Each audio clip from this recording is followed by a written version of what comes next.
Pushpa cinema release తర్వాత జరిగినటువంటి పరిణామాలు చూస్తూ ఉంటే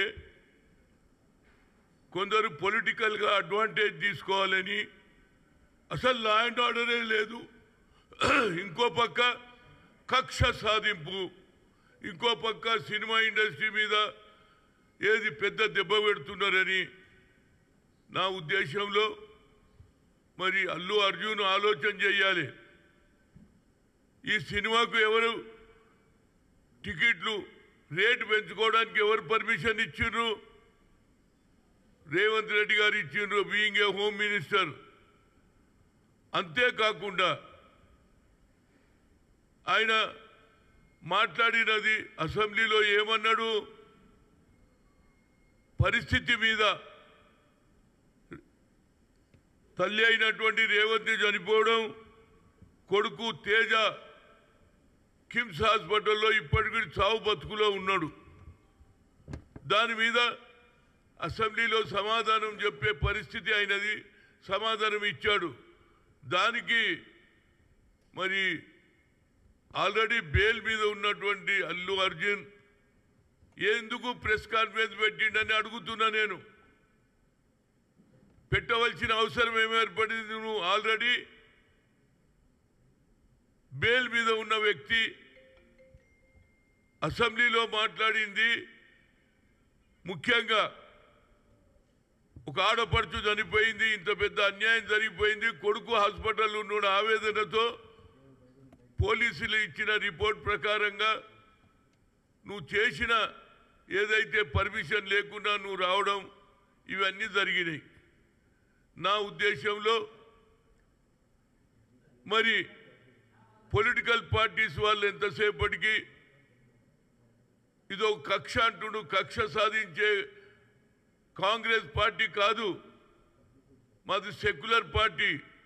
ఇవాళ ఎవరైతే ఆర్ఎస్ఎస్ నుంచి కిషన్ రెడ్డి గారు అంటున్నారు పరిస్థితులు బాగలేవు అంటున్నాడు, మరి మణిపూర్లో ఏమవుతుందిరా బాబు? సంవత్సరం పొడుగా ఇప్పటికి 90 మంది చనిపోయిండ్రు. ఆడ లా అండ్ ఆర్డరే లేదు, ఈడ లా అండ్ ఆర్డర్ ఉన్నది. అన్ని విధాల ఫిలిం ఇండస్ట్రీకి ఎంకరేజ్ చేస్తున్నాడు రేవంత్ రెడ్డి. అంతేకాకుండా సినిమా టికెట్లు పెంచుకోవడానికి, రేటు పెంచుకోవడానికి కూడా నీకు అవకాశం ఇచ్చారు. కనుక వీళ్ళు కొందరు, అది బీఆర్ఎస్ కావచ్చు, బీజేపీ కావచ్చు, పొలిటికల్ అడ్వాంటేజ్ తీసుకోవాలనే వాళ్ళ ఆలోచన. నేను అల్లు అర్జున్కు నిజంగానే నీకు ఆలోచన ఉంటే ఆ పిల్లగాడు తేజ కిమ్స్ హాస్పిటల్లో సీరియస్గా ఉన్నాడు, మృత్యుంజయ యాగం చేయిరా బాబు, నీ ఇంట్లో ఆయన బాగుపడాలని మృత్యుంజయ యాగం చేయి.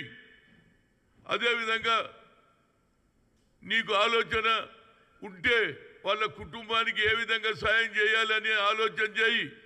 అంతేగాని నీకు ఎవరు అడ్వైజ్ ఇస్తున్నారో నాకు తెలియదు, కానీ అప్పుడే ఆంధ్ర నుంచి ఆఫర్స్ వస్తున్నాయి, మా దగ్గర రండి, మేము సినిమా ఇండస్ట్రీస్కు అవకాశం ఇస్తాం, అన్ని విధాల సదుపాయం అని చెప్తున్నారు. ఇది ఏమిటి డ్రామా నాకు అర్థం కాదు. తెలంగాణలో ఎవరు తెచ్చిండ్రు ఈ తీసుకురావడానికి? డాక్టర్ మర్రి చెన్నారెడ్డి మద్రాసు నుంచి ఆనాడు నాగేశ్వరరావును మొదలు పిలిచి ఆ తర్వాత ఎన్టీ రామారావు అందరూ వస్తే ఇక్కడ ఫిలిం ఇండస్ట్రీకి మంచి కోట్లు ఉన్నటువంటి ఏరియా, భూమి ధర ఉన్నటువంటి ఏరియాకు తక్కువ ధరలో మీకు ఇచ్చినా లేదా? ఈడ ఫిలిం ఇండస్ట్రీ పెట్టిండ్రు, ఇండ్లు కట్టుకున్నారు, అదేవిధంగా స్టూడియోలు కట్టుకున్నారు. కానీ ముఖ్యంగా అల్లు అర్జున్కు మేమేం తప్పు చేయలే, ఆనాడు జరగలే. సంజయ్ దత్కు ఆనాడు AK-47 దొరికిందని సంజయ్ ఇది మన ఫిల్మ్ యాక్టర్ సునీల్ దత్ కొడుకు, ఆయన కూడా పార్లమెంట్ మెంబరు, ఆయన కాంగ్రెస్లో ఉన్న కేసు అయిందా లేదా? అదేవిధంగా పోలీసు ఇచ్చిన లెక్క ప్రకారంగా, లా ప్రకారంగా కేసు పెట్టారు. అందులో నీకు బెయిల్ కూడా దొరికింది. బెయిల్ దొరికినోడు ప్రెస్ కాన్ఫరెన్స్ ఎవరిచ్చింది నీకు ఈ ఐడియా? ఇప్పటికన్నా నీ ఆలోచనలో మార్పు రాని, మృత్యుంజయ యాగం చేయి, పోయి ఏది మన భువనగిరి దగ్గర ఏదైతే గుడి కట్టినరో తిరుపతిది ఆడ పోయి ఉండిలో డబ్బులేయి లాభాలు వచ్చినాయి కదరా బాబు.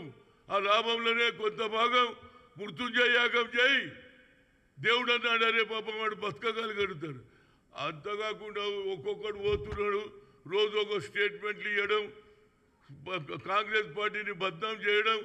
రేవంత్ రెడ్డి ఏం తప్పు చేయలే, అకార్డింగ్ టు లా ఆయన మాట్లాడిండు అంతే తప్పితే దానికి నాదేదో నా మనోభావాలు దెబ్బతిన్నామని సచిన వాళ్ళ కుటుంబాలు ఎంత బాధపడుతుందిరా బాబు. ఒక పక్క తల్లి చనిపోయి కొడుకు ఏమో ఉండే వాళ్ళ నాన్నమ్మ ఏడుస్తుండే నేను పోయి చూసి వచ్చిన. కానీ నేను పొలిటికల్ స్టేట్మెంట్ ఇయ్యలే, ఎందుకంటే అక్కడ పరిస్థితి బాగలేదు. ఆ పిల్లవాడు ఏ విధంగా బాగుపడాలి, ఏ విధంగా మంచి ఆరోగ్యంగా రావాలని నేను దేవుని కోరుకొని వస్తే వీళ్ళు పోయి వచ్చి రోజు ఒక స్టేట్మెంట్ చనిపోయినప్పుడు పేరాలు వేసినట్టు పేరాలు ఏరుకున్నట్టు వీళ్ళు రాజకీయంగా అది బీఆర్ఎస్ కావచ్చు బీజేపీ కావచ్చు మీరు లా అండ్ ఆర్డర్ గురించి మాట్లాడేది. ఇంకో పక్క అంబేద్కర్కు అవమానం చేస్తారు. సాక్షాత్ ఎవరు అమిత్ షా హిందుస్థాన్ కా హోమ్ మినిస్టర్ రాజ్యాంగం రాసినానికి కూడా అవమానం చేస్తారు. దాని మీద మీరు కాన్సన్ట్రేట్ చేయండి బాబు. తప్పనిసరిగా ఆ పిల్లాడు తేజ బాగుండాలని భగవంతుని కోరుతున్నా. భువనగిరి దగ్గర వెంకటేశ్వర స్వామి గుడి కట్టిను. నీవు వచ్చినటువంటి పుష్ప సినిమాలో వచ్చినటువంటి డబ్బులు తీసుకుపోయి ఉండిలో వేయి, అదేవిధంగా వాళ్ళ కుటుంబానికి సాయం చేయి తప్పితే వీళ్ళ మాటలు నమ్మకరా బాబు. వీళ్ళు కేవలం ఏ విధంగా కాంగ్రెస్ను రేవంత్ రెడ్డిని బద్నాం చేయడానికే వీళ్ళ ప్రయత్నం జరుగుతుంది. అదేవిధంగా అల్లు అరవింద్ గారు కూడా పొలిటికల్గా ఆయన పార్టీ నడిపించిండు. ఆయన నన్ను ఆలోచన చేయరా బాబు. వీళ్ళ మాటలు నమ్మకు. మేమేం వ్యతిరేకం చేయలే. మీకు సినిమా టికెట్లు పెంచినాం, మీకు అన్ని ఇచ్చినాం. కానీ మీరు రావద్దన్నారు. ఏదైతే అక్కడికి రావద్దన్నా నువ్వు వచ్చినావు, నీకు పర్మిషన్ లేదని వాళ్ళు అంటున్నారు. ఇవాళ ఎవరు సివి ఆనంద్ కూడా అన్ని రిపోర్ట్ ఇచ్చిండు. కనుక నా ఉద్దేశంలో ఇక్కడికే స్టాప్ చేయండి, దేవుని కోరుదాం. ఆయన కూడా మృత్యుంజయ యాగం చేస్తే దేవుడన్న ఆ పిల్లాన్ని ఎవరు తేజను బతికిస్తే బాగుంటుంది అనేది నా ఆలోచన. ఏదైనా law will take their own course. ఈ పొలిటికల్ డ్రామాలు బంద్ చేయండిరా బాబు. అంబేద్కర్కి అవమానం చేసి ఇవాళ మీరు మాట్లాడుతున్నారు.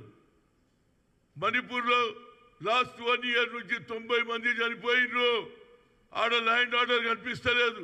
ఈడ ఒక్క అక్క రేవంత్ చనిపోగానే ముఖ్యమంత్రి ఇంత సీరియస్ తీసుకున్నాడు. ఎందుకంటే ఎవరు చనిపోవద్దు, లా అండ్ ఆర్డర్ ఫెయిల్ కావద్దు అని మేము చూస్తుంటే లా అండ్ ఆర్డర్ పోయిందట, కక్ష సాధింపట, సినిమా ఇండస్ట్రీ ఆంధ్రకు పోతుందట. ఏందిరా ఇది నాకు అర్థం కాదు. ఇప్పటికన్నా వాళ్ళ నాయన పోయిండు, ఎవరు అల్లు అరవింద్ పోయిండు, ఆయన కూడా మాట్లాడొచ్చిండు. కనుక నువ్వు ఈ పొలిటికల్గా ఎవడో ఎక్కిస్తే ప్రెస్ కాన్ఫరెన్సులు పెట్టి అనవసరంగా మీ కుటుంబానికి సినిమా ఇండస్ట్రీకి అన్యాయం చేయకు. మేము తప్పనిసరిగా సినిమా ఇండస్ట్రీకి అన్ని విధాల సౌకర్యాలు ఇచ్చినాం, ఇండ్లు ఇచ్చినాం, అన్ని విధాల సౌకర్యం చేసినాం. గతంలో కూడా సంజయ్ దత్తుకు జరిగినటువంటి ఇష్యూలో సునీల్ దత్ కూడా ఒప్పుకున్నాడు. లా ప్రకారంగా చేస్తాం.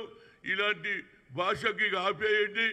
మనం అందరం కోరేది తేజ దేవుడా వెంకటేశ్వర స్వామి నరసింహస్వామి బాగు చేయమని కోరుతున్నాను. అంతే, ఇక మేము చెప్పేది ఏం లేదు మీకు. ఎందుకంటే మీరు పొలిటికల్గా ఏ విధంగానైనా కాంగ్రెస్ను అవాస్పాలు చేయాలి. రేవంత్ రెడ్డి ఆయన అసెంబ్లీలో ఆయన being a home minister has given answer. ఆయన డ్యూటీ అది. చనిపోతే ఎవరి గురించి మాట్లాడాలి? చనిపోయిన వాళ్ళకు అన్యాయం జరిగింది అనాలా లేదా? అకార్డింగ్ టు ది పోలీస్ ఇచ్చిన రిపోర్ట్ ప్రకారంగానే ఆయన మాట్లాడిండు. దానికి రోజు ఒకటి పోవడం, రోజు ఒక స్టేట్మెంట్ ఇవ్వడం అయిపోయింది. ఇక అయిపోయింది. ఏమైపోయిందిరా బాబు? అరే పిల్లగాని జీవితం బాగుండాలి అని కోరుకోండి.